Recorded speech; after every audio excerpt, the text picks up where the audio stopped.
பாரதிய ஜனதா பிரதமர் வேட்பாளராக மோடியை அறிவிக்க அக்கட்சியில் மட்டுமின்றி கூட்டணி கட்சிகள் மத்தியிலும் ஆதரவு பெருகி வருகிறது. இதுகுறித்து வரும் 20ஆம் தேதி அதிகாரப்பூர்வ அறிவிப்பு வெளியாகும் என்று எதிர்பார்க்கப்படுகிறது.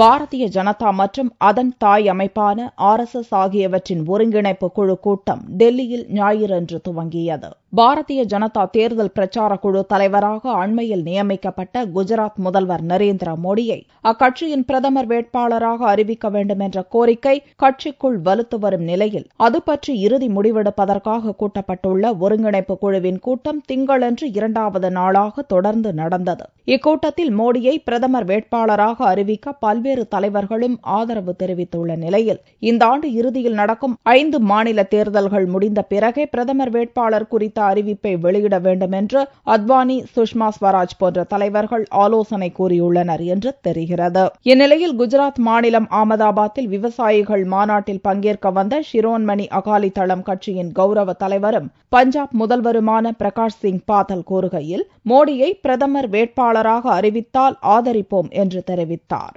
हमारा रिश्ता भारतीय जनता पार्टी के साथ बहुत ज्यादा, जो फैसला वो करेंगे हम एकदम उसके साथ, ये अब उन्होंने फैसला करना है, जब वो अनाउंस करेंगे कुछ कर हम तो उनके साथ, हमारा मोदी जी साथ बहुत प्यार है, बहुत अच्छा है.